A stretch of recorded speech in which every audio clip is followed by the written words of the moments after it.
Kementerian Pendayagunaan Aparatur Negara dan Reformasi Birokrasi PAN-RB memprioritaskan 6 kegiatan pokok pada tahun 2019 untuk mencapai sasaran reformasi birokrasi nasional.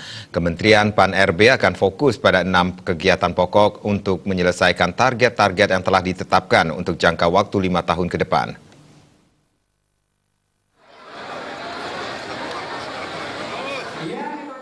Untuk mencapai sasaran reformasi birokrasi nasional pada tahun 2019, prioritas kegiatan Kementerian Pendayagunaan Aparatur Negara dan Reformasi Birokrasi akan difokuskan pada 6 kegiatan pokok. Hal itu dikemukakan Menpan RB Syafruddin dalam acara refleksi Kementerian PAN RB tahun 2018 dan resolusi tahun 2019 di Jakarta. Syafruddin mengatakan tahun 2019 merupakan tahun politik yang sedikit banyak bisa mengganggu ritme kerja. Oleh karena itu, ia menghimbau seluruh jajarannya untuk menjaga netralitas dan bebas dari kepentingan politik dalam melaksanakan tugas dan kewajiban sesuai amanat yang diemban.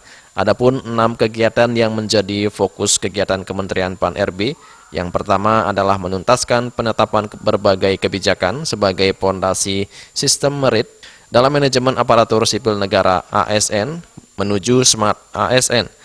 Fokus kedua mengakselerasi penerapan e-government untuk penyelenggaraan pemerintahan dan pelayanan kepada masyarakat dan dunia usaha. Selanjutnya, fokus ketiga adalah memantapkan penerapan sistem akuntabilitas kinerja instansi pemerintah guna mewujudkan penyelenggaraan pemerintahan yang efektif dan efisien. Fokus keempat memperluas pembangunan zona integritas untuk mewujudkan birokrasi yang bersih dan melayani.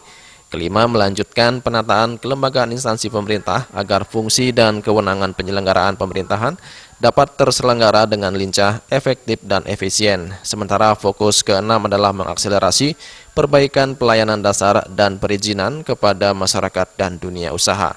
Yang akan kita lakukan, apa yang kita laksanakan 2018, tentu yang belum selesai akan dilanjutkan 2019. Antara lain, secara konsisten terus-menerus mereformasi birokrasi seluruh kelembagaan, baik itu di tingkat pusat maupun di pemerintah tingkat 1 dan tingkat 2. Kemudian program-program pencapaian yang sudah dicapai di 2018, di 2019 kita akan selalu tingkatkan. Antara lain program zona integritas ya, untuk wilayah bebas korupsi dan wilayah bersih melayani. Kita akan tetap selalu mengevaluasi dan akan memberikan reward and punishment kepada seluruh kementerian lembaga atas suatuan-suatuan kerja, baik itu di pemerintah pusat maupun di pemerintah daerah. Kemudian pelayanan publik akan selalu konsisten kita tingkatkan di seluruh kementerian lembaga dan pemerintah daerah, tentu dengan penilaian yang simultan.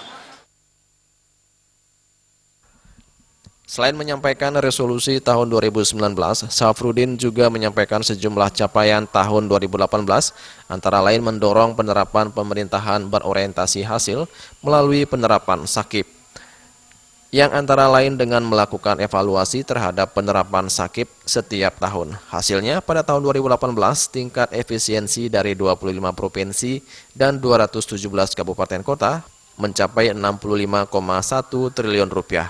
Dari Jakarta, Juli Suwarte melaporkan.